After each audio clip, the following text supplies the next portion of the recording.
Hello, everyone. Welcome to another 2023 FallDocs screening. My name is Armando Zamudio, and I am the Public Programs and Events Coordinator here at IDA. For our blind and low vision attendees, I'm going to identify myself. I am a light-skinned Mexican-American wearing a white shirt, a black button-up, and standing in front of a white background. Thank you to our media sponsor, KCRW, for sponsoring our 2023 FallDocs.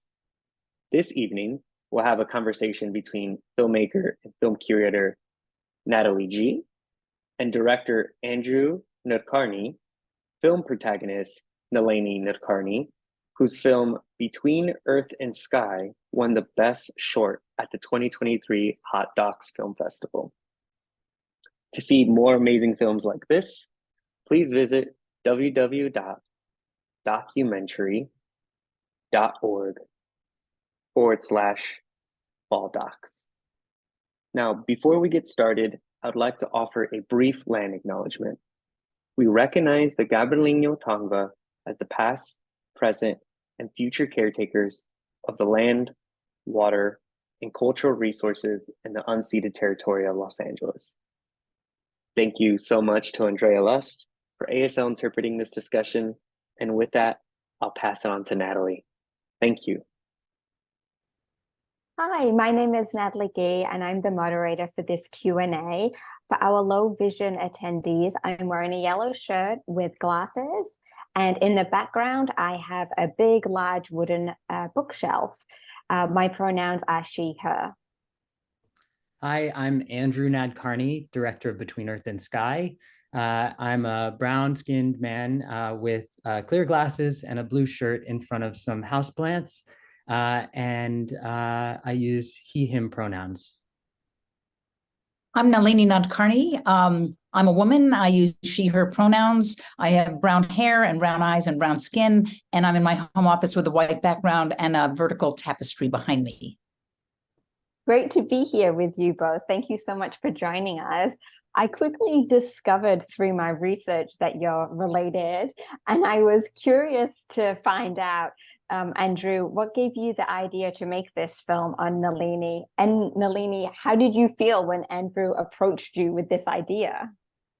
Yeah, I mean, Nalini is my aunt, and Right. just from from childhood, I remember looking up to her like she was this superhero. I remember seeing her, in Nat Geo films and on Bill Nye the Science Guy, and with her treetop Barbie, and just Yes. unbelievably, one of my first memories was her doing a climbing demo, shooting her Mastercaster in our elementary school. And then growing up, with Nalini, during the early days of COVID, I got in touch with her because I wanted to make a film about her tree fall, after she fell in 2015 and recovered. And I think the both of us thought that we were going to maybe embark on a film about, disturbance and recovery, returning to kind of the former state. And what happened is the sort of conversation unfolded and expanded in totally unexpected ways, and we got to know each other and connect with each other in ways as people that we never had before. And I don't know if Nalini, you want to elaborate on the experience for you. Yeah, when Andrew, as my nephew, I always knew him as my little nephew, and I loved him dearly. And he was kind of different from his sisters and his families. His whole family has sort of gone into medicine and are very wonderful doctors and everything. But Andrew always had a bent toward the arts.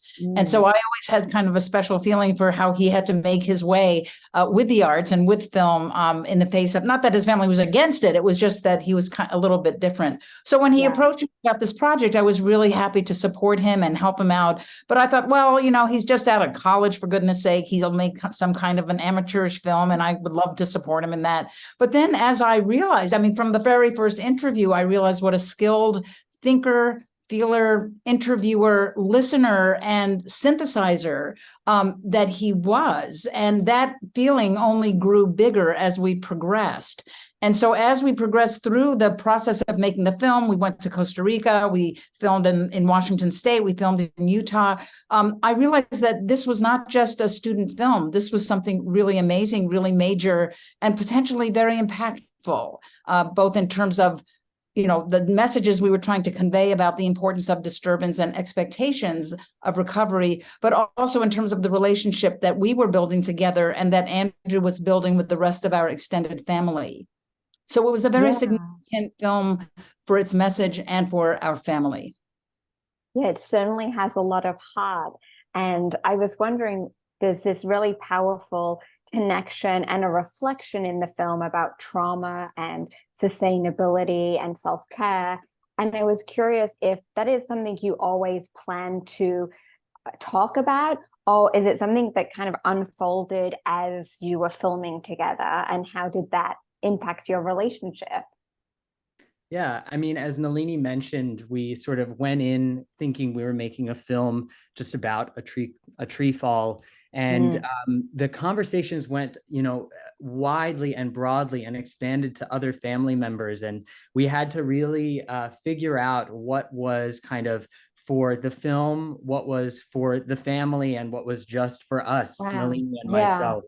And that was an ongoing process of conversation and exploration. And ultimately what happened was I was able to focus in the film on Nalini's relationship to trees over time and how that changed from childhood through adulthood and, where she is now, to sort of use that relationship as a metaphor to understand how she has experienced and dealt with and shown resilience with her own disturbances and recoveries, and to extrapolate both through her relationship to trees and through her research, which is also about disturbance and recovery in the rainforest canopy. Yeah. I would also say, we did not go into this with the expectation of sort of exposing the abuse that I experienced as a child. That wasn't sort of first in my mind. I was thinking, oh, the ICU and the hospital and getting the walker and getting my strength back. But I think because we're related and because we love each other and because we built a trusting relationship with Andrew assuring me that he would not reveal things that I didn't want revealed and so forth. And we really had to work through that. It became for me a journey not about just making the film, but it was about how far do I expose things that I really have not exposed to other people, not even to some family members before, and thinking, oh my gosh, this is going to be on a screen that might be seen by hundreds and thousands of people, made me think about, well, why would I hide it? Why would I hide it? Why do people hide their disturbances, their addictions, their traumas? The best you can do is to expose it so that other people will not just sympathize with you, but then reveal themselves. And actually, that happened with Andrew, that there were aspects of Andrew that I did not know about before, that because of this trust building that we did with our own relationship, I think I learned Andrew more, and maybe he learned more about himself. And so it was this marvelous sort of non-planned, but what happened was this give and take between each other that then expanded to saying, why not expose what we think is traumatic? Not that you have to go blabbing about every single trauma you have, but I think that there's a real role, and I think film is one avenue whereby that exposure can happen in a safe and useful way to the viewers. Yeah, I think it's also beautifully revealed in the film when you introduce Andrew the 8mm archival home movies. Yeah. And it's just really stunning and very moving. And I was wondering, what was that process like of digging through that footage? And was that something that you also did together? Well, yeah, actually. So my father and my uncle had digitized these hours and hours of 8mm home movies of the family growing up. So every film shot that you see in the film is a real family home movie from, Nalini's upbringing. And so the first step was just to identify what is all of this stuff. So during the early days of COVID, we got all of Nalini's siblings on a Zoom, and I played through everything, and we recorded kind of this narration of each of them, explaining what was going on. And it brought up all these stories and all this laughter and all this joy and, positive and negative memories of childhood and of, these experiences that you have that make up, a life. And then it was about kind of finding the pieces that sort of sensitively kind of could represent the story that we were trying to tell. That was both about childhood and the curiosity and the freedom of exploration with trees, but also about the challenges and the abuse and the effects that those ripple effects have all through kind of representational 8mm films rather than sort of very literal imagery. Yes, yes. And I remember that, that show, that family viewing that Andrew did, and we all were chiming in. It was so interesting that different siblings had different memories and interpretations of the same piece of film. And I think it articulated or manifested the fact that when two people view a film, whether it's a family home movie or a feature film that's, a blockbuster, they're going to have two different interpretations. And so, again, to me, that shows the complexity and the depth of the medium of film itself. And I think that was really exemplified at all stages of the making and the showing of this film. Yeah, absolutely. I wanted to ask Nalini, how did you get the courage and bravery to go back climbing trees after your accident? It's incredible. Yeah. Well, I can say it took me a year. And, when I was lying there in the hospital, I thought, well, I will, first of all, physically never climb again. But when I got back my strength and dexterity, then I knew it was a possibility. But for months, there was a lot of, I went out to the field a few times to Costa Rica and to Washington State. And I just said, I can't do this yet. And my colleagues who were there respected that, which I think was important. But about a year after that, I thought, well, I might as well just try it. And so I was with Sybil Gott, who was one of my co-PIs on a grant that was looking at climate change effects on canopies. And she was there and she knew rescue techniques, and my field assistant Kaylor was there. And so I said, well, let me just get into this harness and see how high I can go. So I went a few feet above the forest floor and it felt okay. And, I kept testing my carabiners and testing the rope, and I just sort of kept gradually going up. And it was true that I didn't feel the same way. It wasn't the same carefree, joyous, hooray, I get to climb again. It was really, can I do this? Can I do this? And then subsequently, with each subsequent climb, it became easier and easier. But I have to say that even now, and it's been 8 years, and I'm still climbing, but it's not quite the same. I'm in a third state, as we say, about climbing, just as I am in the third state about some of the other aspects of my life that have occurred as a result of that climb. I'm not in the original state of just saying, hey, up I go, but I'm not in the disturbed state where I'm frozen on the ground. I'm somewhere in between. I'm more reflective. I'm more conscious of the danger I might be in. I think there's still a little PTSD that's going on in the back part of my brain, but I respect that. And I say, yeah, I understand why I'm nervous about this, and I accept the nervousness. But once I'm in the canopy, as I was in the film, it's like, I'm okay now. I'm okay now. I'm not hanging on that rope. I'm sitting on this branch, and I trust this branch. Trust this tree. So yeah, that story of my return, it was tentative, but doable, I think, because I knew that it was important that I get back up, but at the same time, it would have been okay if I couldn't have. And I think that was another piece of that third state of accepting my inability to climb because of what had happened. So when I let myself off the hook, so to speak, in that process, somehow that allowed me to move forward. Yeah, absolutely. Andrea, I wanted to ask about the music in the film, because it's so delicate, and in some moments it also felt like there was a bit of this like childhood wonder in the score, and we'd just love to hear about your approach to finding the right balance given the different heaviness of topics that is talked about. Yeah, so we worked with an incredible composer, Sari Meafe, for about a year, collaborating. She was actually pregnant when we were finishing the film. So what we did was we pre-composed for the film. We made 7 themes that sort of touched on the different emotions, the highs and the lows that we wanted to hit in the film. And then she gave us all the stems, and me and my editor, Peter, we worked together to sort of interlace the stems of the music so it sort of flowed through those themes that we had composed. And then we, gave it to Sari just to see if she wanted to do a pass, but she was happy with it, and she had her baby, and a healthy, happy baby. But the process of having the stems really allowed us to play with the sort of orchestrality of the music and just how big we wanted to go. We started with the score being very big and orchestral and sort of dramatic, and gradually sort of peeled back the layers and allowed it to be much more sort of subtle and nuanced. And there were times, particularly the 8mm sequence that gets into the abuse, where we actually pulled out the score altogether and felt like that doesn't need something to dramatize it or elevate it or sensationalize it. We can tell an honest story without embellishing through the music. So the score, I just love having worked with a pregnant composer because of the opportunities it opened and the sort of focus we had to have ahead of time to create that score and then still be able to play with it and pull it apart and put it back together.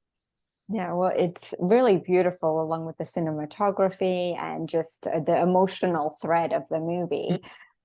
And my last question is, Nalini, you say something in the film that really stuck with me, and the quote is that it's very rare for any system after a disturbance to revert back to its former state. And I just wondered what you both took away from the film in regards to nature and healing and taking any steps forward in recovery. That's a great question. And that to me is maybe the most profound revelation that I got out of, that I received as a gift, I think, from my disturbance of falling, which is the expectation of everyone. The expectation of success of my recovery was, oh, you're going to go back to the old Nalini. You're going to go back to being a professor and writing grants and writing papers and, running marathons and hiking for 20 miles a day and being the Nalini that we've always known and what I thought people loved me for.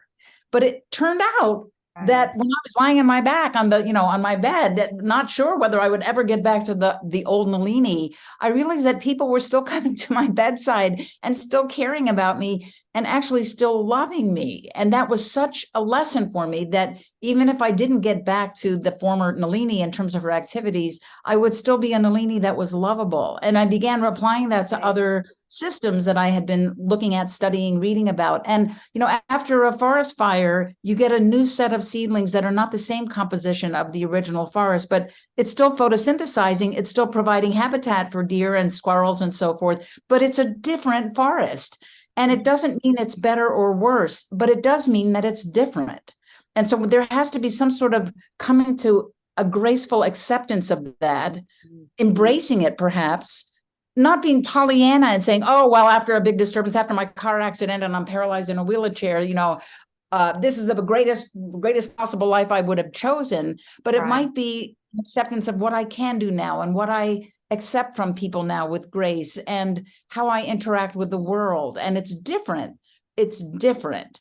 And so I think every disturbance incurs that not returning to the original state, not staying in the disturbed state, but being in this other, what I now call this third state. And that happened to me. And I think that happens really after every disturbance that is encountered in life and on our planet. Yeah, I just love the way you explain that. And for me, I think the vision of the film was to communicate that to people that maybe had never heard it, including myself. And I think both Nalini and myself were changed in our relationship and as people through the process of making the film.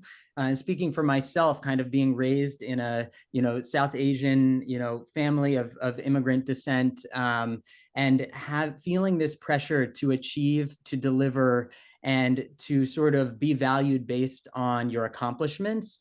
I think being able to sort of redraw the boundaries of what success means and kind of share with people that they are worthy of love, regardless of their achievements and accomplishments, but just as people. That was an important message I wanted to deliver through the film. And what I'm so grateful for is Nalini's vulnerability to be able to share that message with other people. Because as I mentioned, growing up, she was like this perfect, shiny superhero.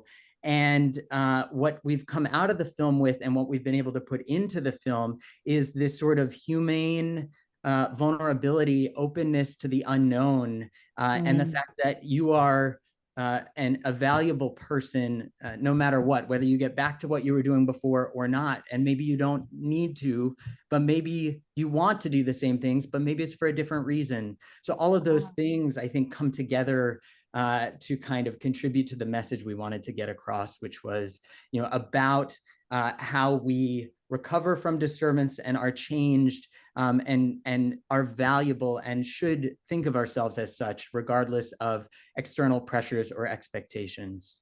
Yeah, absolutely. I hope so many people get to see this film so they can hear that, and it really stays with you. And it's a beautiful film. Thank you so much for being here today and doing the Q&A with me. Thanks for having us, Welcome. Natalie. Thank you. My pleasure.